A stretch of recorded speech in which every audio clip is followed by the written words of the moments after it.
तो एक बार फिर आप सबको हमारी तरफ से शुभ धनतेरस।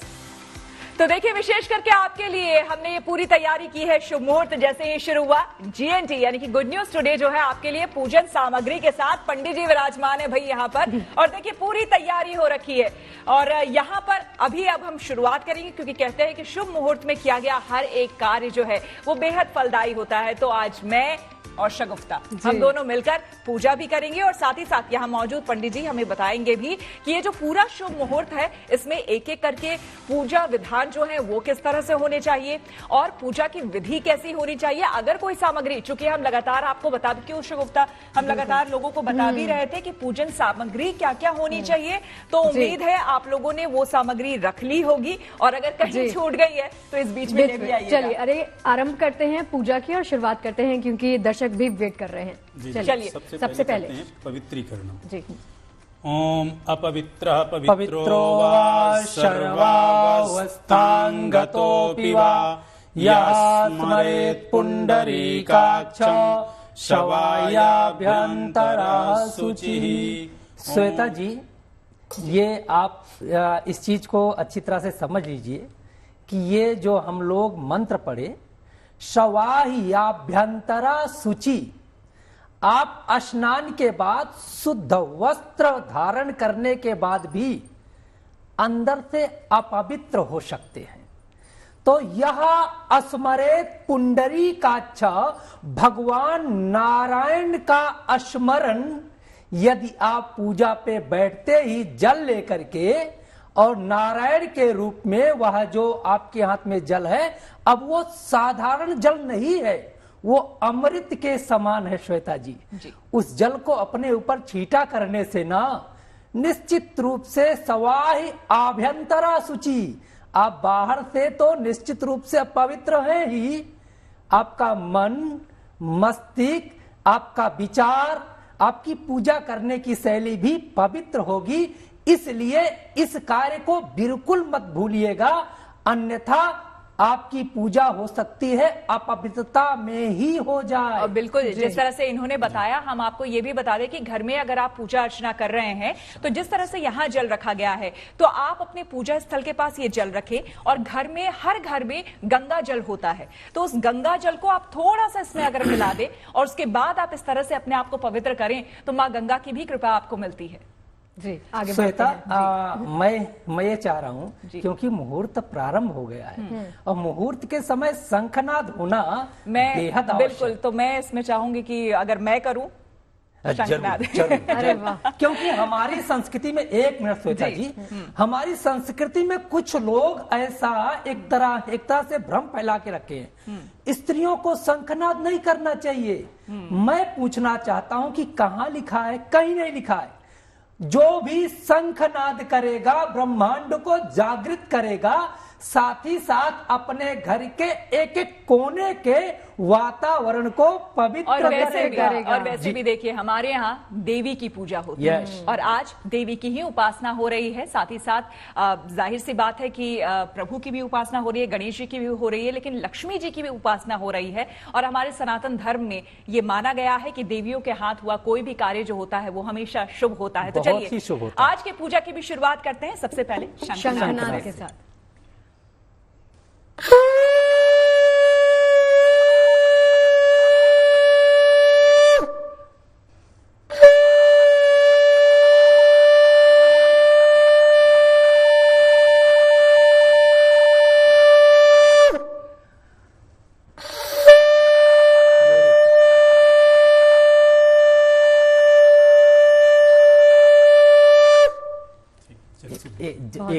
एक मिनट मुझे दीजिए। शंख को हमेशा धो करके रखना चाहिए। और एक यहाँ पे मैं हिदायत देना चाहता हूँ, क्योंकि ये शंख भगवान का मुख है और शंख भगवान के ये ऐसा बहुत सारे लोग करते हैं कि मुख पे ऐसे ऐसे ठोक देते हैं। किसी के मुख को ऐसे ऐसे ठोक देना अच्छा नहीं माना जाता है, तो आप लोग भी ऐसी गलती मत करिएगा। मैं आपके माध्यम से सबको जानकारी देना चाहता हूं। तो क्योंकि अब शंख को भी पवित्र कर दिया गया है और ये शंख भी नाम भी कर रहे हैं, आप पूजा का भी आरंभ तो दीप प्रज्वलित जी देखिए इसको धुल लीजिए। सबसे पहले जो है दीप का आप पूजन करें तो पुष्प ले लें। पुष्प ले लीजिए। और नहीं, दीप से भी पहले जो है भगवान गजानन गणेश का जो है ध्यान आचमन वगैरह करा दीजिए। आचमन वगैरह करा दीजिए। हाँ, करा रहे विनोद जी। आचमन कराइए। पुष्प रख लीजिए, कोई पुष्प रख दीजिए अभी, क्योंकि अब जो है आभ्यंतर की शुद्धि के लिए केशव, माधव और नारायण के नाम का जल पिएंगी। बोलिए ओम केशवाय नमः, नमः, ओम केशवाय नमः, ओम नारायणाय नमः, ओम गोविंदाय नमः। जल को पी जाए। 3 बार में जल को पी लीजिएगा। माधवाय नमः, हस्तो प्रक्षाल्य, हस्तो प्रक्षाल्य। अरे ओम पृथ्वी प्रयाधृता अब लोका जो है देवी यहाँ पे त्वं विष्णुता। पृथ्वी को पवित्र किया जा रहा है। जो आपका आसन है ना, उस आसन को पवित्र किया जा रहा है। ये प्रॉपर व्यवस्था है, क्योंकि जब तक पवित्रीकरण नहीं होता है तब तक मन मस्तिष्क आपका पूजा में लगता ही नहीं है, इधर उधर भागता रहता है। तो ये कार्य जरूर करें। थोड़ा जल लेकर के आसन के चारों ओर यदि आप डाल देंगे तो वहां पे अपवित्र जो स्थितियां वो तो दूर होंगी।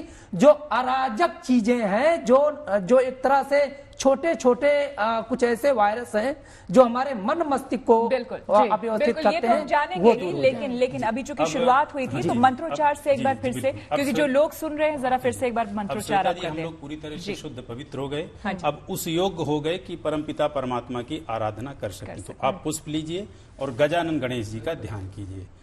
हरे ओम मां विघ्नेश्वराय वरदाय सुरप्रियाय लंबोदराय सकलाय जगद्धिताय नागाननाय श्रुतियाज्ञ विभूषिताय गौरीसुताय गणनाथ नमो नमस्ते।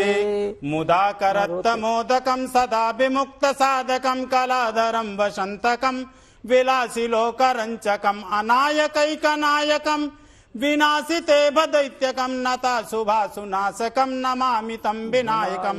ओम नमो गणेभ्यो गणपतिभ्यो नमो नमो भ्रातेभ्यो भ्रातपतिभ्यो नमो नमो गृषेभ्यो गृषपतिभ्यो नमो नमो विरूपेभ्यो विस्वरूपेभ्यो नमो नमः।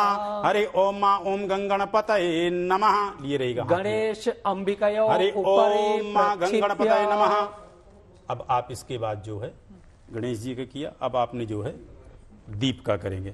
हरे ओम मां चंद्रमा मनसो जात शुचो सूर्यो अजायता सूत्राद्वायश्च प्राणश्च मुखादग्नि राजायता दीपस्त देवताभ्यो नमः। अब ये दीप क्या है श्वेता जी? दीप हमारे कर्म का साक्षी है। और ये ध्यान रखेंगे कि दीप 2 प्रज्वलित करेंगे। एक आपका अखंड दीप होगा जिसको आप पूजा के लास्ट तक भी नहीं छुएंगे, हो सके तो रात्रि भर ही आपका दीप प्रज्वलित रहे तो और अच्छी बात है।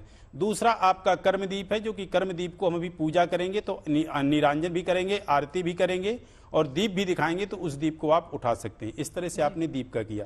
अब इसके बाद जो है आप वरुण का करेंगे। हरे ओम मां तत्वाजामि ब्रह्मण बंधमान तदशास्ते जजमानो हर्वे अहे नमानो वरुणे बोध्युरो समान आयु परुखे। हरे ओम मां अग्निर्देवता वातो देवता सूर्यो देवता चंद्रमा देवता वशवो देवता रुद्रा देवता मरुतो देवता विश्वे देवा देवता बृहस्पति देवतेन्द्रो वरुणो देवता वरुण देवताभ्यो नमः कलशस्थ देवताभ्यो नमः। अब आप मां जो है लक्ष्मी जी का ध्यान करेंगे। अरुण कमल संस्थान तत्र जा पुंज वर्णाम कर कमल धृतेष्टाम बीति युग्माम्बुजा च मणिमुकुट विचित्रालंकृता कल्पजालई सकल भुवन माता संततम श्री श्री नमः। श्रीद श्री श्रीनिवास श्रीनिधि श्री विभावना श्रीधर श्री क्रश्रेय श्रीमान लोकत्रयस्य ओम श्री महालक्ष्मी नमः। अब टोटल छोड़ दीजिए। साथ ही साथ आप ये भी बता दीजिए हाँ, जी, जी। कि ये जो अभी आपने मंत्रोच्चार किया तो इसका अर्थ क्या हुआ? जी जी जी, अभी हमने जो है गजानन गणेश जी का आवाहन किया। ठीक। इसके बाद जो है वरुण का आवाहन किया, कलश का आवाहन किया, दीप का पूजन किया, माँ लक्ष्मी का पूजन किया। आज जिनका दिन है अब वो प्रधान देवता है तो अब उनका आवाहन करेंगे। इनका इसलिए किया कि हमारे जीवन में आ रही कोई भी विघ्न बाधा है उसको ये नष्ट करते हैं।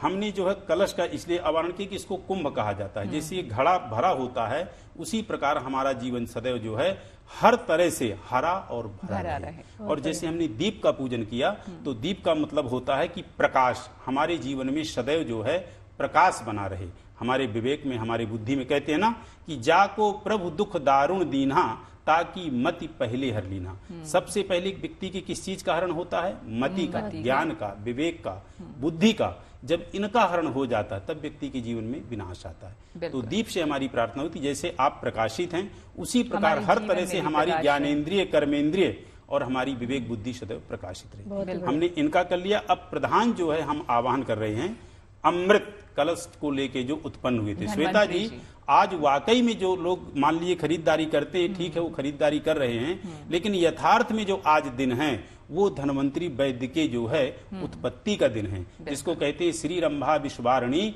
अमीय शंख गजराज। यही जो है अमृतमयी कलश लेके उत्पन्न हुए थे। तो आप ये देख लें कि व्यक्ति के जीवन में जो सबसे बड़ी धरोहर है, सबसे बड़ी संपत्ति है, वो है निरोगता, स्वास्थ्य। तो धन्वंतरी का जो पूजन होगा, आप जो ये बता रहे हैं उसी से एक सवाल मेरे मन में आया है। तो जरा ये भी बता दीजिए कि जो लोग घर में अभी धनतेरस की पूजा कर रहे हैं, तो कई बार धन्वंतरी जी की प्रतिमा नहीं होती, या फिर हम मार्केट में भी नहीं देखते हैं शुभता ऐसे मिलते हुए। तो घर में ये बताइए कि घर में जो लोग पूजा कर रहे हैं वो कैसे करें? ये हमने पुंज बनाया ना जी, ये पुंज बनाया। इस पुंज का सुपारी में आपने मोली लपेट दी है और इसमें जो है उनका आवाहन कर दिया है। इसी प्रकार जब गणेश जी के साथ पूजन करते हैं, माँ गौरा की तस्वीर नहीं रहती तो पुंज बना लेते हैं। कोई भी भगवान यदि नहीं है तो पुंज बना के, नहीं सुपारी में मोली लपेट करके आप उनका आवाहन कर सकते हैं। अब आप पुष्प लेके धन्वंतरी जी का आवाहन करें। ओम नमो भगवते वासुदेवाय धन्वंतरे अमृत कलशा हस्ताय सर्वमय विनाशाय त्रैलोक्यनाथाय श्री महाविष्णवे नमः। छोड़ दीजिए। अब आपने जो है धन्वंतरी वैद्य जी का आवाहन किया।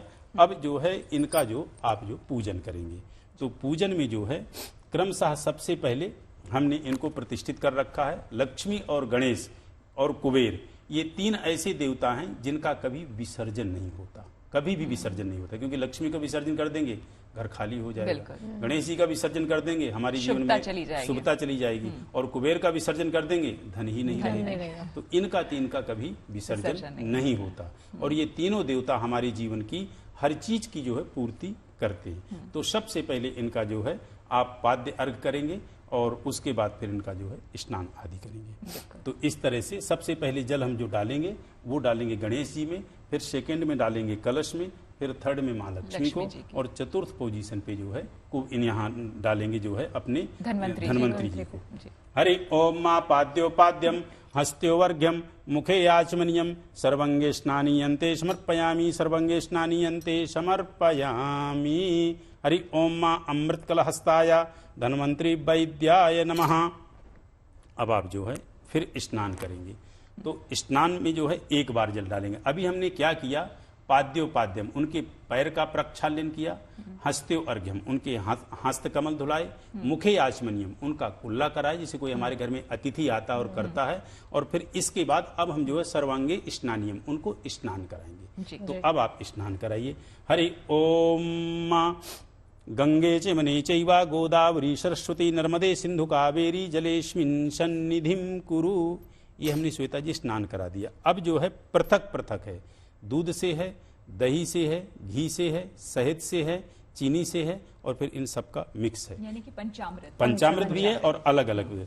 तो देखिए दूध से स्नान का मतलब ये होता है कि दूध का तात्पर्य होता है, जिसे कहते हैं ना कि दूधो नहाओ पूतो फलो। दूध को दूसरे शब्दों में पुत्र कहा गया कि हमारे घर में हर तरह की जो है संपन्नता रहे और हर प्रकार से हम संपन्न रहें। तो आप जो है पया स्नान कराएंगे। यहाँ पे जो है मैं ये कार्य कराने से पहले ये तो प्रतिष्ठित है हमारे यहाँ पे जो पुंज का मैंने ये बनाया है। अब यहाँ पे प्राण प्रतिष्ठा का टाइम है, तो यहाँ पे इनकी प्राण प्रतिष्ठा कराएंगे। तो जो लोग घरों में देख रहे हैं वो भी इसी तरह से करेंगे? बिल्कुल इसी तरह से कर सकते हैं। यही क्रम रहेगा? यही क्रम रहेगा, बिल्कुल यही क्रम रहेगा। यहाँ पे जो उनकी जो है मनोकामना है अपनी, वो संकल्पित मानसिक रूप से या वाचिक रूप से संकल्पित मनोकामना कर सकते हैं, मतलब संकल्प ले सकते हैं। पुष्प ले लीजिए थोड़ा सा। हरे ओम, बस आप पुष्प। हरि ओम माँ मनो ज्योतिर्जुखता माँ तनो त्वरिष्ठं जत्नगुंसमिमं दधातु विश्वे देवास यमा दयन्तामों प्रतिष्ठा। बोलिए ओम प्राण प्राण प्रतिष्ठा प्रतिष्ठा शुभ प्रतिष्ठा प्रतिष्ठा, वर्दो भवताम धनवंतरी वैद्याय नमः। हरि ओम मा ओम नमो भगवते वासुदेवाय। अब आपने इनको प्रतिष्ठित कर दिया। अब इसके बाद जो है अपन स्नान कराएंगे। हरि ओम मां गंगे चिमनी चैवा गोदावरी सरस्वती नर्मदे जले कावेरी जलेस्मिन् सन्निधिं कुरु। अब आप जो है पया दूध आप स्पर्श कर लीजिए, मैं करा दूंगा चाहे आप जैसी यही दूध। हरि ओम मां पया पृथ्व्यां पय ओखदीको पयो दिव्यंतरिक्षे पयो दाह पैस्वती प्रदिशः सन्तु मह्यं मां। अब कुछ भी स्नान कराएंगे, फिर तुरंत उसके बाद जल का स्नान कराएंगे, जैसे दूध का कराया फिर से जल। हरि ओम मां पय स्नानांते समर्पयामि शुद्धोदक स्नानांते समर्पयामि। अब दधी का सम, ये दही से क्या होता है, यक्ष्म आदि जो रोग होते हैं, किसी प्रकार की जो शारीरिक पोजीशन में नर्वस सिस्टम की कोई बीमारी होती है, उन सभी बीमारियों को ये ठीक करते हैं। तो ये धन्वंतरी वैद्य जो है स्वयं में अपने आप में वैद्यराज हैं, औषधि के राजा हैं। तो ये अब दधी स्नान उनको कराएंगे। हरि आरोग्यता के हरि ओम मा दधि क्रावणो अकारिकम जिष्णो रसस्य बाजिना सुरभीनो मुख कृपण आयुखमितरिषिता। अब दधी स्नान के बाद पुनः शुद्धोदक स्नानांते समर्पयामि शुद्धोदक स्नानांते समर्पयामि। अब इसके बाद जो है आप घृत से स्नान कराएंगे। हरि ओम मां घृतम घृतमस्य योनिं घृतेसितो घृतमवस्यधाम अनुसधाम मदाय रसोन अच्युतः। हरि ओम मां घृत स्नानांते समर्पयामि पुनश्च शुद्धोदक स्नानम। शुद्धबाला सर्वशुद्धबालो मणिवालस्त आश्विनः सेतः सेताक्षो रुणस्ते रुद्राय कर्णते कर्णाजमावृता रौद्रा नभो रूपा पार्जन्यः। अब आप जो है ये शहद से स्नान कराएंगे।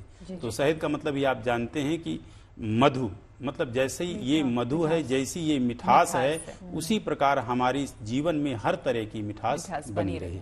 हरि ओम मधुबातारितायते मधुक्षरन्ति सिन्धवः माध्वीर्नाः सन्तोषधि मधुनक्तोमुतोस्कपार्थिव गुणरजः मधुद्यौरस्तु नः मधुगावो भवन्तु नः। मधु स्नानान्ते समर्पयामि पुनश्च शुद्धोदक स्नानम। शुद्धबालः सर्वशुद्धबालो मणिवालस्विनः श्वेता श्वेताक्षोर्णशुद्राय पशुपतये कर्णयाम अवलिप्ता रौद्रा नभो रूपाः पार्जन्याः। अब मधु के बाद आप जो है ये शर्करा स्नान कराएंगे, इस पे स्पर्श कर दिए। हाँ, हरि ओम मां शर्करा स्नानांते समर्पयामि। इसके बाद जो है आप फिर से शुद्ध स्नान कराएंगे। शुद्ध स्नानांते समर्पयामि। अब सभी का जो मिक्स है पंचामृत, आप उसका स्नान कराएंगे, जो सभी का मिक्स है। ये रहा है आपका पंचामृत, ठीक है। हरि ओम मां पंचनद्यः सरस्वतीमपि यन्ति सस्रोतसः सरस्वती तु पंचधासो देशे भवसरिता पंचामृतं मया नीतं पयोदधिघृतं मधु शर्कराय समायुक्तं स्नानार्थं प्रतिगृह्यताम्। पंचस्नानान्ते समर्पयामि शुद्धोदक स्नानान्ते समर्पयामि। अब यहाँ पे जो है कुमकुम यानी यहाँ पे गंध स्नान होता है, तो ये आपका अष्टगंध है, इससे भी जो है स्नान कराएंगे। हरि ओम मा त्वं गंधर्वा अकनस्त्वामिन्द्रस्त्वा त्वामुकदिसोमो राजा विद्वन्यक्ष्मा दमुच्यत गंधोदक स्नानान्ते मी शुद्धोदक स्नानान्ते समर्पयामि। स्नानं समर्पयामि। आवाहिता उपस्थिताः पूजिताः सर्वेभ्यो देवी देवेभ्यो नमो नमः। अब यहाँ पे आप जो है स्नान आपने करा दिया, शुद्ध करा दिया। अब यहाँ से वस्त्र आप कराएंगे, ठीक है। तो अब आप गणेश जी के लिए वस्त्र। हरि ओम मा युवा सुवासा तम धीरा ताम धीरा सह कवयो उन्नति स्वाध्या मनसा देवयन्ताः शीतवातोषसन्त्राणां लज्जारक्षणं परम देहालंकारणं वस्त्रं मतः शांतिं प्रयक्षमे। आपके पास साड़ी है, वो साड़ी आप जो है पहना है, इनको पहना है मतलब स्पर्श करा दीजिए। हरि ओम मा युवा सुवासा तम धीरा श्रेयन् भवति जायमाना तम धीरा सह कवयो पुण्यन्ति स्वाध्या मनसा देवयन्ता शीतवातो संत्राणाम लज्जया रक्षणम परम देहालंकारणम वस्त्रम मतः शांतिम प्रयक्ष में वस्त्रांते समर्पयामि। रख दीजिए। अब बताइए। यहाँ पर आप जो कह रहे थे, जैसे पूजा हमने दुर्गा पूजा भी की, नवमी पूजा हमने विशेषकर की, उसमें भी हमने चढ़ाया था, वस्त्र चढ़ाया था माता को। लेकिन आज जब हम धन्वंतरी जी की पूजा कर रहे हैं तो इस मौके पर भी क्या जितने श्रृंगार के सामान जिस तरह से यहाँ पर मौजूद हैं और ये वस्त्र हैं, वो भी आज माता लक्ष्मी को हमें चढ़ा देना चाहिए? जी, माता लक्ष्मी को चढ़ेंगे श्रृंगार, इसीलिए वो आया है क्योंकि माँ लक्ष्मी आज की जो धन्वंतरी वैद्य जरूर हैं, लेकिन अधिष्ठात्री देवी जो 5 दिवसीय त्योहार है, इस 5 दिवसीय त्योहार में माँ लक्ष्मी ही प्रधान देवता है। कहने का तात्पर्य कि इनकी जिनकी पूजा कर रहे हैं, आज दिन प्रधान धन्वंतरी वैद्य का है। उसी प्रकार ये 5 दिवसीय हमारा पर्व है, इसकी प्रधान देवी अधिष्ठात्री माँ लक्ष्मी, इसीलिए उनको श्रृंगार का सारा सामान भी चाहिए। कभी भी पूजन हो माँ लक्ष्मी को श्रृंगार तो चाहिए। ये 16 श्रृंगार है पंडित? यस, 16 श्रृंगार है। तो अभी श्रृंगार का जो है नंबर आएगा। आपने वस्त्र पहनाया, वस्त्र के बाद जो है गजानन जी और को किसी के पास अगर पंचामृत में से घर में कुछ चीज उपलब्ध नहीं है तो पंडित जी जो यथा, विनोद जी बोलिए, जो यथा उसके पास, जो उसके पास यथा जो है समान हो। देखिए कहते हैं कि पत्रम पुष्पम फलम तोयम यो में भक्ति अपेक्षिति।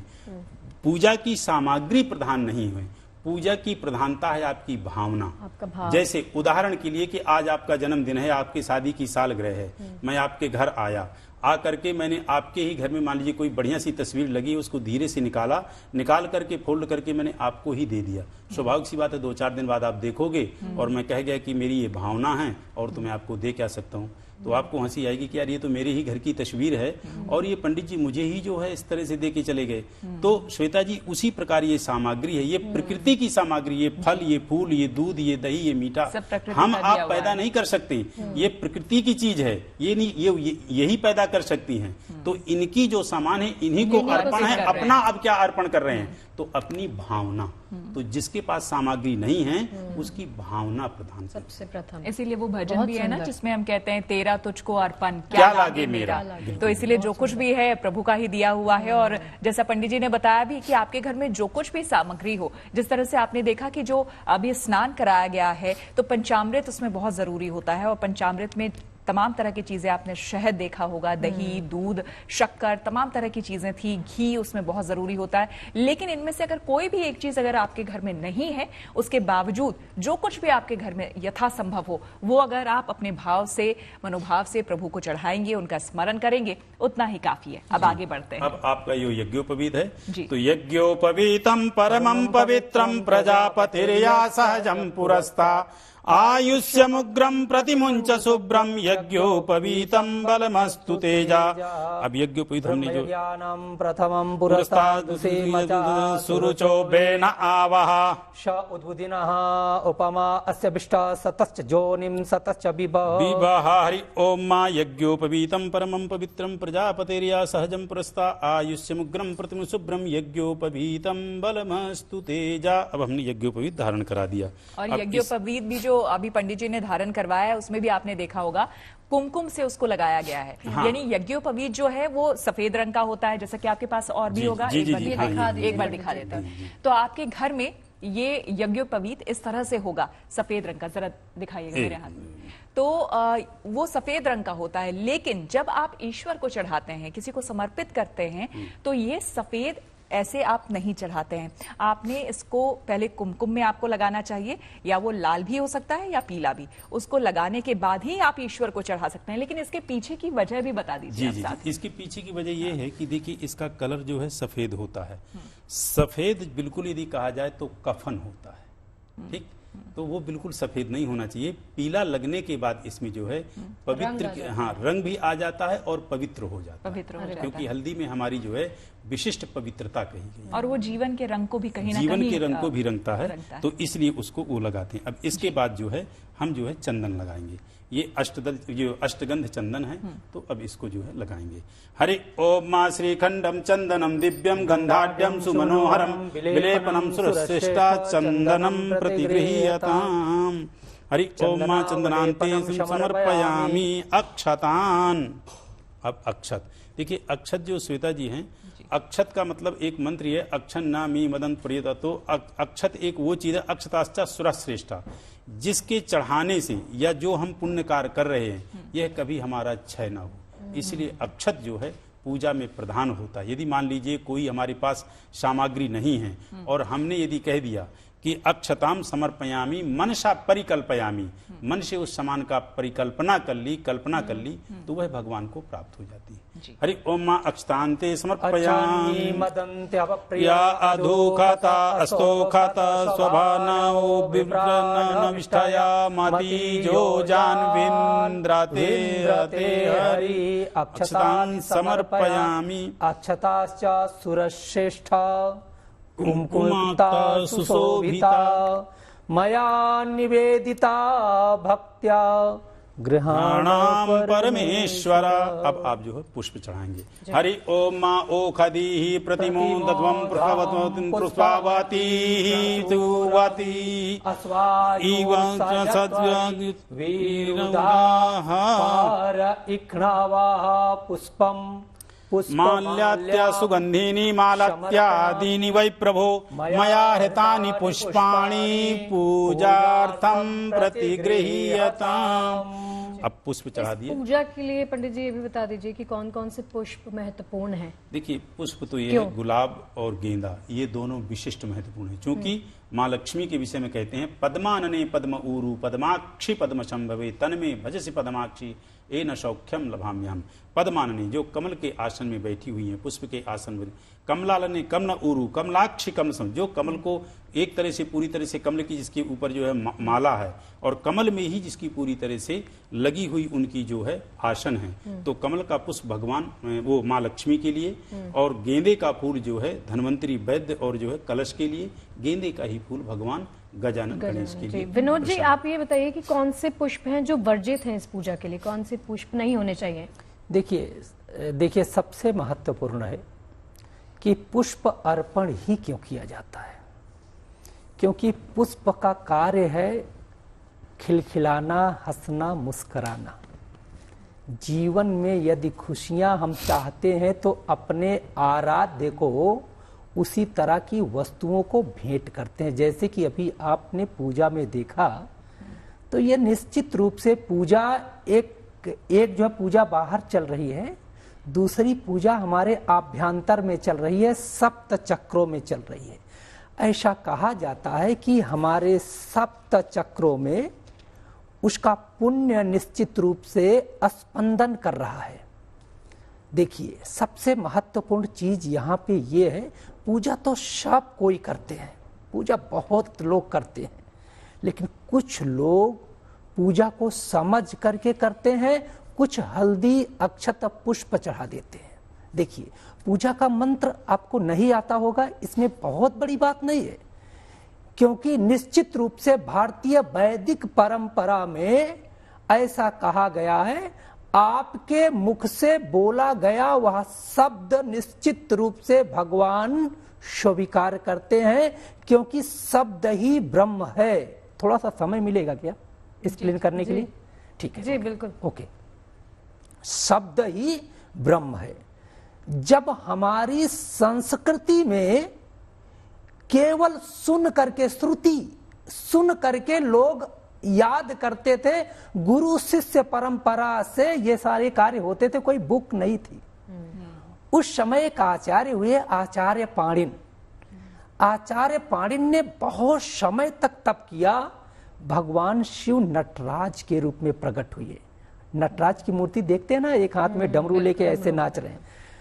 वहां से जब भगवान शिव प्रकट हुए तो उन्होंने 14 बार डमरू बजाया। नृत्वा वसाने नटराज राज ननादि ढक्का नव पंचवारम। ये जो 14 बार सूत्र जो निकले, तो कौन से सूत्र थे वो, जिससे आज हम लिखना सीख गए। अयुण रिलरिक एवं गयौ छवरट लण यम गणनम जभय गढ़ 10 जब गढ़ 10 खप छटट चट तो कपय सक्सर हल। तो ककार, खकार, गकार, चकार, टकार, ये जो शब्द आप बोलते हो ना, ये शब्द है, वहीं से निकले हैं। तो ये भगवान शिव का क्या है, सूत्र जाल है। एक मिनट ये सूत्र जाल है।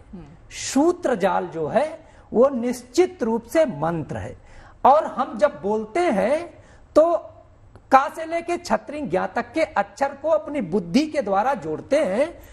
अच्छे मंत्र भी बोलते हैं, खराब मंत्र भी बोलते हैं। तो आप ऐसा मत समझना कि पंडित जी लोग जो बड़े बड़े मंत्र बोल रहे हैं, ये मंत्र तो मुझे आता ही नहीं है, तो हम क्या करें? तो आप क्या करेंगे? जो भी सामग्री आप देख रहे हैं ना, जैसे हल्दी है तो आप जो गंधम समर्पयामि, पुष्पम समर्पयामि, धूप बत्ती है धूपम समर्पयामि, इस तरह से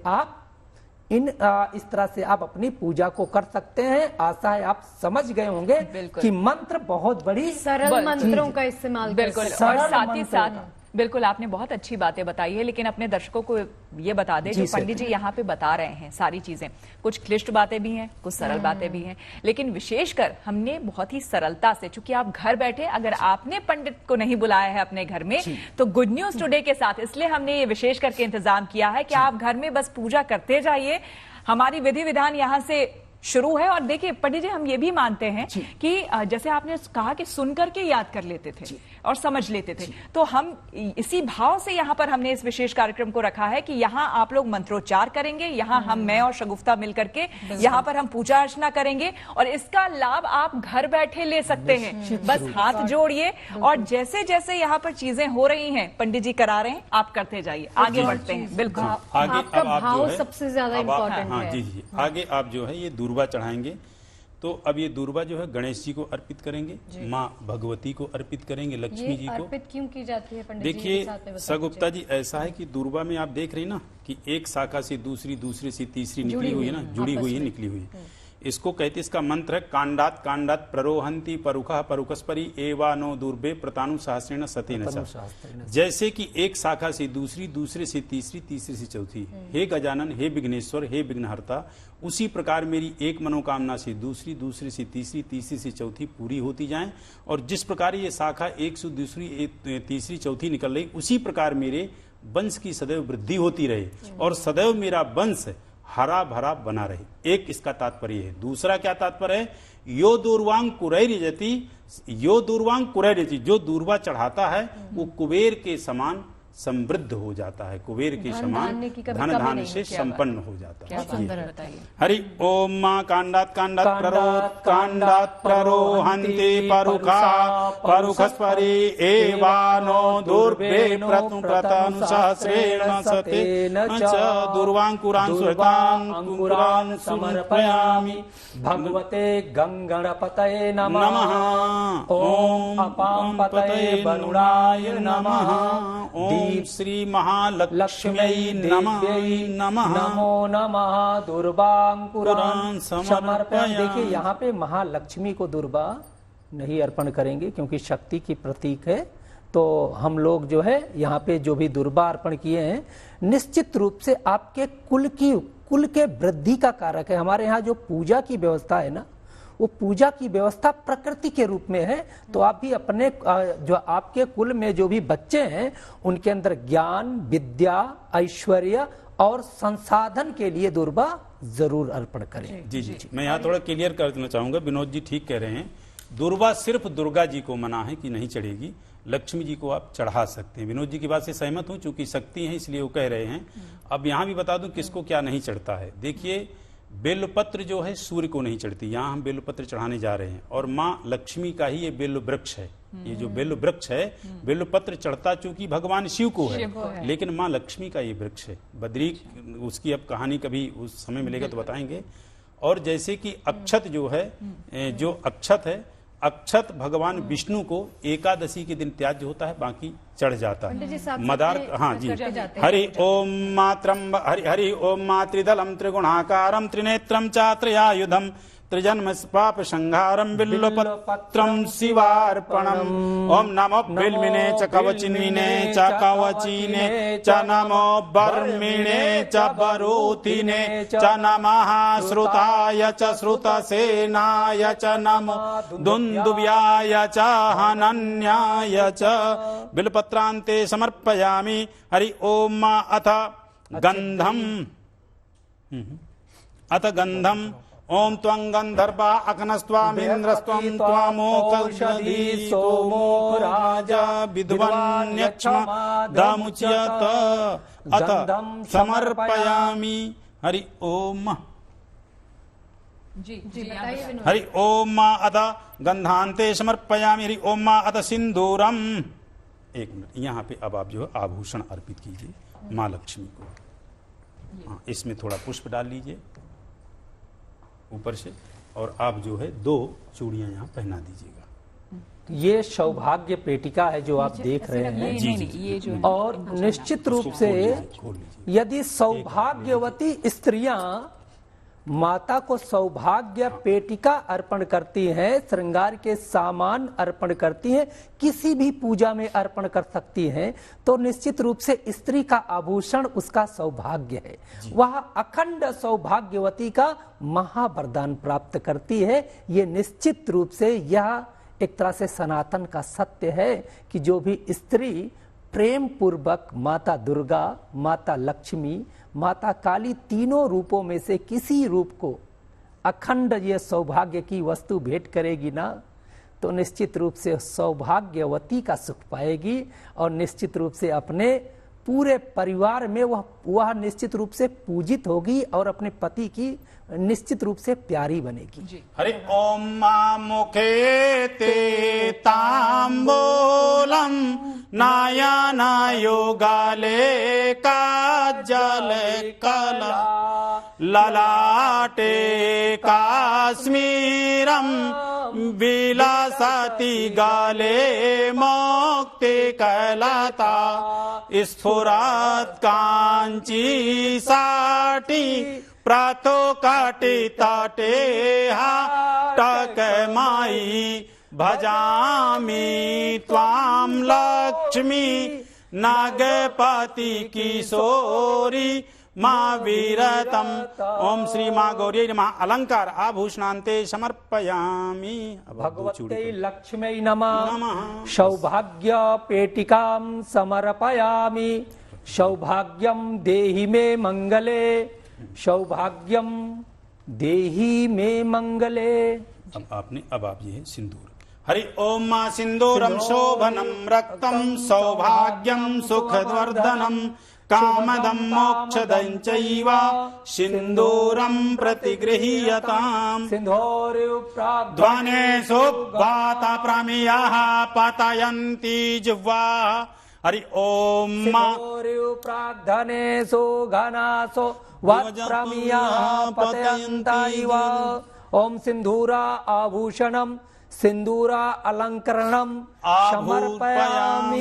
हरि ओम अथ सुगंधित द्रव्य। अब आप जो है इत्र चढ़ाएंगे।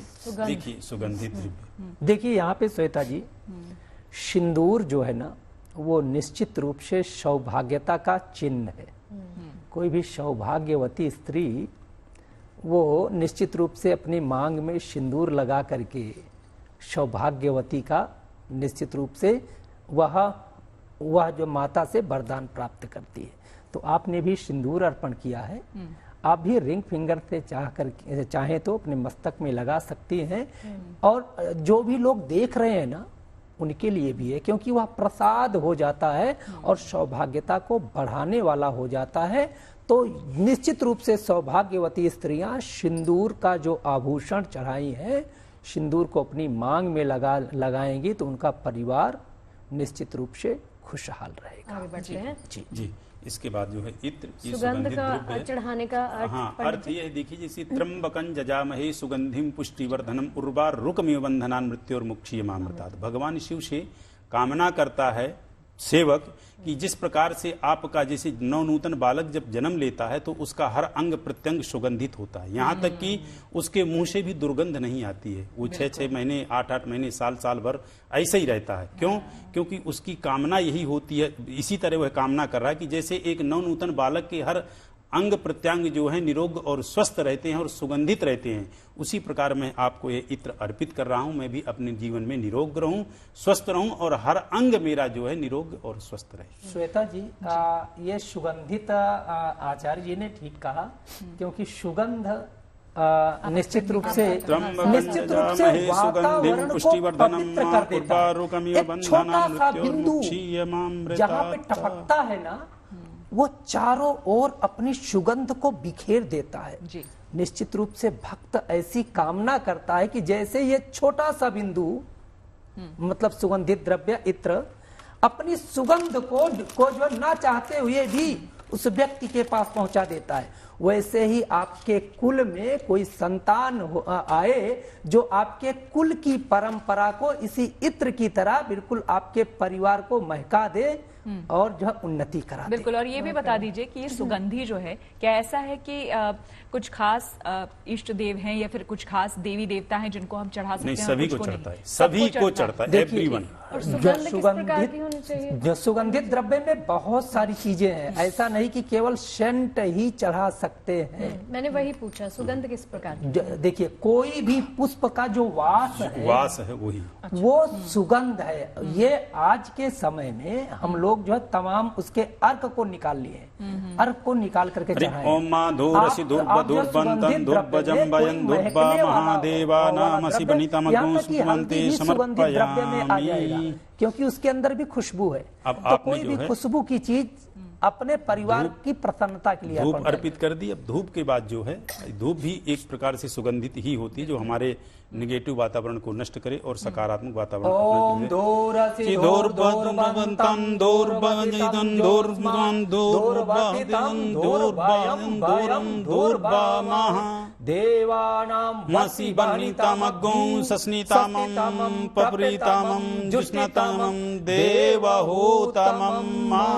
धूपांते समर्पयामि। प्रभु, जिस तरह से यह धूप अपने सुगंध को दूर तक फैला रही है, उसी प्रकार ऐसे ही हमारे कुल की निश्चित रूप से परंपरा, हमारे कुल की कीर्ति माता लक्ष्मी, भगवान गणेश और धन को देने वाले अधिपति देवता कुबेर आपके आशीर्वाद से फैले।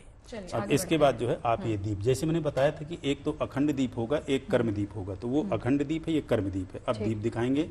चंद्रमा मनसो जात चक्षो सूर्यो आज्यो आजायत श्रोत्राद्वायुश्च प्राणश्च मूकादग्नि राजा। अब दीप का मतलब ये आपको बताया ही था। दूसरा आपने देखा हो कि हमने दीप को दिखाया और दीप को दिखा करके हाथ धोला। तो क्यों धोला? कोई अशुद्ध तो नहीं है, क्यों हाथ धोला? तो हम जैसा करते हैं वैसा महसूस करते हैं। हमने भी दीप स्पर्श किया, इसका मतलब अग्नि तत्व हमारे हाथ में जो है प्रवेश हुआ, तो अग्नि तत्व को शीतल करने के लिए हमने जल डाला। जैसा दो दीप क्यों पंडित जी? दो दीप इसलिए कि ये कर्म दीप है। आप जो अभी कर रहे हैं तो इस दीप को जो है यूज कर रहे हैं, उठा रहे हैं, रख रहे हैं। कर्म दीप और प्रधान दीप। दीपक के बारे में एक जानकारी बेहद आवश्यक है। मैं चाह रहा हूँ कि जीएनटी के माध्यम से सभी लोगों के पास प्रेषित हो। श्वेता जी, इसको मैं जो बता रहा था अभी आपको, जो आपने भी पूछा, मैं उसको क्लियर कर दूं, इसके बाद आप बता दीजिए। कर्मदीप का मतलब ये हुआ कि आप उसको किसी भी टाइम उठा के इनकी नीरांजना, बीच में दीप दिखाना आदि सब कर सकते हैं, आरती कर सकते हैं। वह जो आपका प्रधान दीप है, जिस वक्त से हमने उनको प्रज्वलित किया, उस वक्त से लेके लास्ट तक, जब तक कि इनका जो है विसर्जन नहीं होगा, तब तक वह ऐसे ही प्रज्वलित रहेगा। हमने कई घरों में देखा है एक अखंड दीपक जलता है, ये वही है। दीपावली पे जलाते हैं। दीपावली पे वैसा होता है, कुछ उसी तरह का कर्म दीप और जो है प्रधान दीप। कर्म का मतलब होता है कि जो आप कार्य कर रहे हैं ना, उसका साक्षी है। देखिए, यहाँ पे एक बेहद जानकारी, बेहद अच्छी जानकारी, साथ में ना पूजा करते जाते हैं क्योंकि वक्त कम है हमारे पास। बेहद अच्छी जानकारी दीपांते समर्पयामि हरि ओम नैवेद्यम निवेदयामि। कि वो जल से मंडल किया जाता है।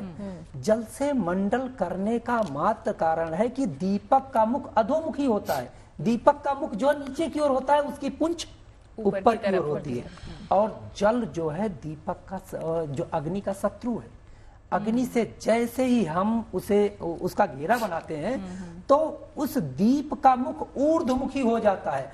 और जब ज्योत ऊर्ध्वमुखी होती है, मतलब उसका मुख ऊपर की ओर होता है, तो वो निश्चित रूप से प्रकाश तो आपको देगी, लेकिन जो आपके पूजा का फल है, क्योंकि दीपक न्यायाधीश है, वो आपके पूजा का फल सूक्ष्म रूप से आपके सप्त चक्रों में ले जा करके शिफ्ट कर देगा। इसलिए दीपक जलाने के बाद तुरंत आप जल लेकर के राइट हैंड में लीजिएगा और ध्यान रखिएगा ये वाली उंगली, ये उंगली आपकी बृहस्पति की है और थंब से ऐसे करेंगे तो ये हो जाएगी ज्ञान मुद्रा। ज्ञान मुद्रा में जल लेकर के आप जो जल लेंगे तो लेफ्ट हैंड साइड से राइट हैंड साइड पे ऐसे ले आकर के फिर जल को डाल देंगे। रिंग फिंगर से जल को उठा के अपनी आज्ञा चक्षु पे लगाएंगे। पूजा अब इसके बाद जो है तो आपने जो है दीप दिखाने के बाद नैवेद्य लगाते हैं। तो आपने नैवेद्य लगाया, ठीक है। और अब जो है यहाँ पे नैवेद्य के टाइम पे शंख और घंटी दोनों का नाद होता है। तो मैं शंख बजाता हूँ, आप रुक करके आप घंटी ले लीजिए। आप घंटी ले लीजिए, आप घंटी लेकर के बजाइए। और देखिए श्वेता जी, शंख की जो है अब ध्वनि आपको आएगी कैसे करनी।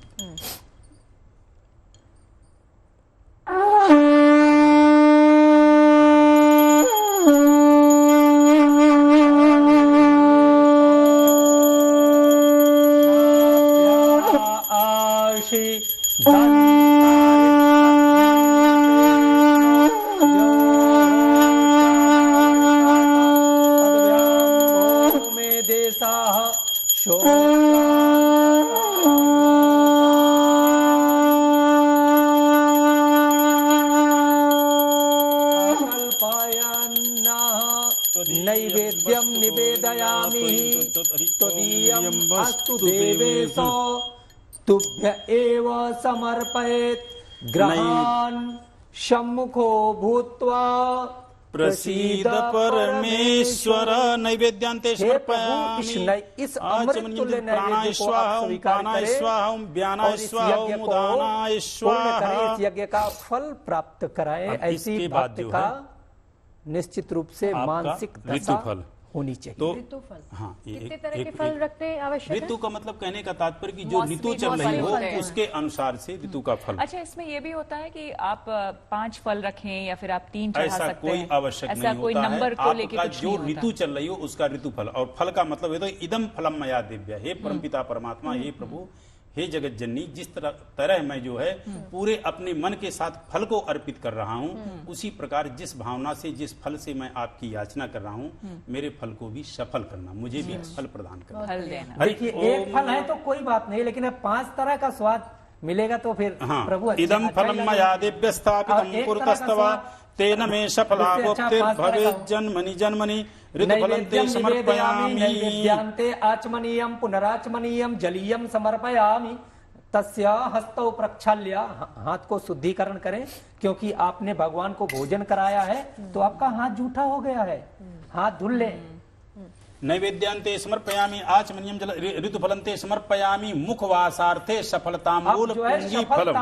तांबूल पूंगी फल क्यों अर्पण किया जाता है? बहुत सारे लोग कहते हैं ना कि भाई खाने के बाद पान खाना। बहुत सारे लोग पान खाने को बहुत खराब भी मानते हैं। बिल्कुल बिल्कुल। तो मैं यहाँ पे स्पष्ट करना चाहता हूँ कि जो है ये तांबूल पूंगी फल, एला, लौंग, कपूर, लौंग, इलायची और सुपारी, ये आपने जो प्रभु को भोजन कराया ना, तो उनके दांतों के पंक्तियों में जूठन जो बचा है वो इसे खाने के बाद मुख शुद्ध हो जाएगा। और कोई भी देवता ना शुद्ध मुख से ही आशीर्वाद दे तभी अच्छा होता है। अच्छा, एक चीज और ध्यान दीजिएगा, जो हम ये पान चढ़ा रहे हैं, इस पान की जो डंडी है, एक तो इसको ऐसे तोड़ देंगे, डंडी सहित पान कभी नहीं चढ़ाया जाता। ये तोड़ दी और इसका अग्रभाग तोड़ दिया और फिर इसके बाद जो है ये चढ़ाया जाता है। इसमें क्या चीजें होती है? ये जो है आचार्य जी जो कर रहे हैं ना, ये निश्चित रूप से बहुत आवश्यक है, क्योंकि ये आगे पीछे का जो भाग है वज्र के समान घातक होता है।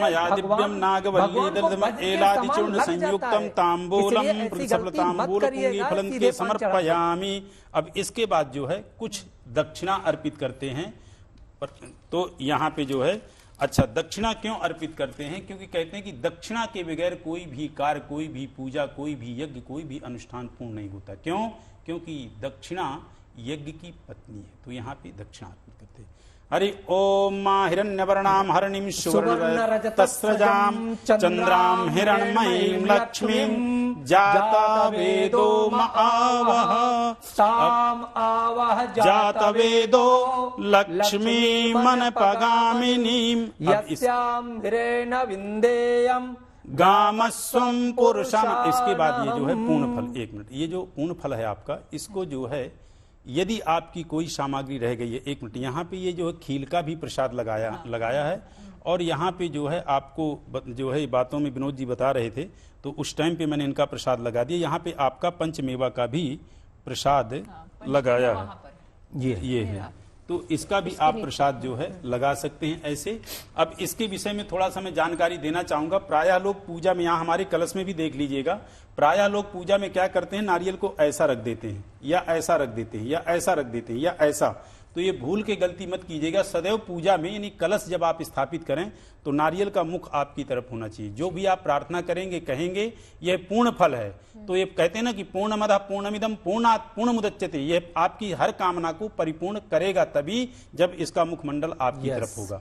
जब आप ये नारियल चढ़ाएं तब भी इस चीज का ध्यान दें, क्योंकि नारियल को पूर्ण फल कहा गया है। दूसरा, इसको बलि के रूप में भी कहा गया, और इसका बाकायदे मंत्र है, पूर्णा दर्भी पारापाता सुपूर्णा पुनरापाता बसने जगमूर सातक तो सर क्या इस पे मैं भी बोल सकता हूँ? बिल्कुल बिल्कुल बिल्कुल, थोड़ा सा। अरे भरद्वाज जी प्लीज। देखिए, नारियल के निश्चित रूप से 2 रूप हैं।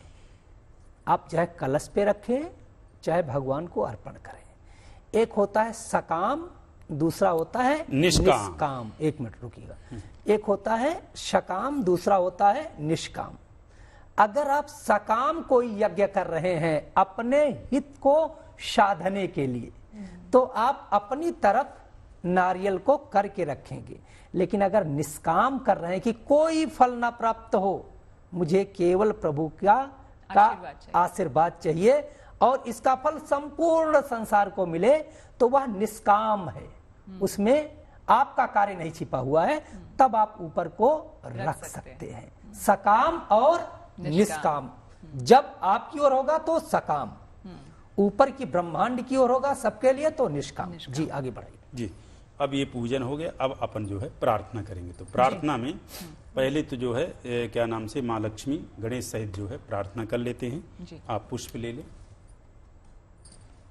पूजा जब संपन्न हो जाए ना, तो प्रार्थना बेहद जरूरी है, क्योंकि आपके अंदर यदि पूजा पाठ करके कि मैंने तो बहुत बढ़िया, मैं अपने पड़ोसी से अच्छी पूजा किया, लेकिन जब आप जो है पुष्प लेके झुक जाते हैं कि तेरा तुझको अर्पण, तो वो भावना खत्म हो जाती है कि मैंने बहुत बड़ी पूजा की। तो ये आप वही करने जा रहे हैं। कोई भाई छोटी सी पूजा करता है, कोई बहुत बड़ी यज्ञ करता है, लेकिन जब यहाँ पे पुष्प लेके झुक जाता है, प्रार्थना करता है कि हे प्रभु, जो कुछ भी आपने मुझे दिया था वह मैं आपको अर्पण कर रही हूं, और इसका पुण्य निश्चित रूप से हमारे परिवार के कल्याण के लिए हो, तो वहां पे घमंड खत्म हो जाता है। इसलिए आप प्रार्थना करें। ओम मां आवाहनम न जानामि तवार्चनम पूजाम चैव न जानामि क्षम्यताम परमेश्वरा मंत्रहीनम क्रियाहीनम भक्तहीनम सुरेश्वर यत्पूजितं महालक्ष्मी परिपूर्णं तदस्तु मे पापोऽहं पापकर्माहं पापात्मा पाहि मां सर्वदा देवी सर्वपापहरो भवा। आकाशपतितं तोयं यथा गच्छति सागरं सर्वदेव नमस्कारा केशवं प्रति गच्छति। अब देखिए यहाँ पे क्या है, हमने पूजा की गणेश जी की, माँ लक्ष्मी की, कलश की और जो है धनवंतरी की, लेकिन लास्ट में क्या कहा, आकाश पतितम तोयम यथा गच्छति सागरम। जैसे आकाश से वर्षा हुआ जल किसी भी नदी किसी भी तालाब में गिरे, लेकिन लास्ट में जाके सागर में मिलता है। यथा गच्छति सागरम सर्वदेव नमस्कार, सभी देवों को नमस्कार करने के बाद परब्रह्म परमात्मा अखिलांड कोटि नायक भगवान विष्णु के चरणों में पहुंचता है। तो ये हमने प्रार्थना कर ली, और इसके बाद जो है कुछ इनका अभी थोड़ा सा कुबेर भगवान का जो है अर्चन होगा। ठीक है, तो ये मैं आपको करा देता हूं। आपने पुष्प जो है थोड़ा सा छोड़ते जाना है, कोई भी आप कर ले चाहे सब। देखिए, अब यहाँ पे कुबेर का आह्वान होने चल रहा है, और जो लोग जहां पे बैठ करके GNT को आप देख रहे हैं ना, क्योंकि बिना कुबेर के आपका कार्य नहीं चलने वाला है।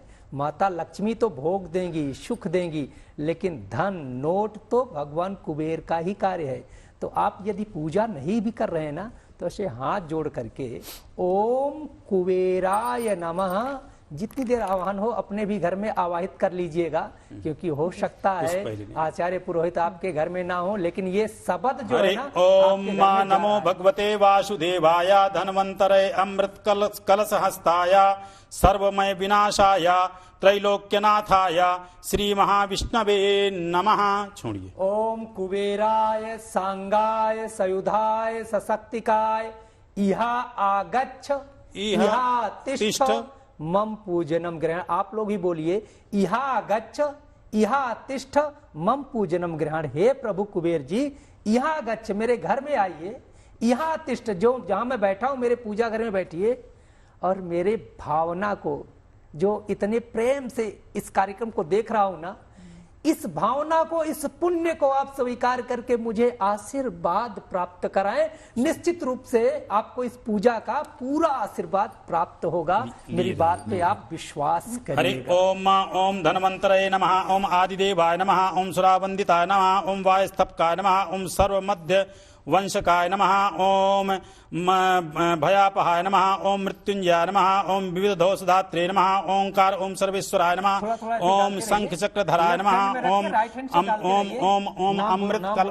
ओम अमृत कलशाय नमः। आपको दूर पड़ता है, यहाँ इसी में डाल के हरि ओम दिव्यौषधाय नमः, ओम कर्कणामृताय नमः, ओम शुक्राय नमः, ओम त्रस्ते कुशलाय नमः, ओम धीराय नमः, ओम निहीराय नमः, ओम आयुर्वेदाय नमः, ओम ओंकाराय नमः, ओम शुभदाय नमः, ओम महादयालवे नमः, ओम गंगादेव वेद्याय नमः, ओम भीभशक्ताय नमः, ओम प्राणदाय नमः, ओम विद्युद्वराय नमः, ओम अर्थत्राणपाराय नमः, ओम आयुर्वेद प्रचारकाय नमः, ओम अष्टांग योग निपुणाय नमः, ओम जगत दुर्धारकाय नमः, ओम अनुत्तमाय नमः, ओम सर्वज्ञाय नमः, ओम विष्णवे नमः, ओम समानिधित विद्याय नमः, ओम सर्व प्राण सुहृदे नमः, ओम सर्वमंगलकाराय नमः, ओम सुधार्ते नमः, ओम महोदधि श्वेतकाराय नमः, हरि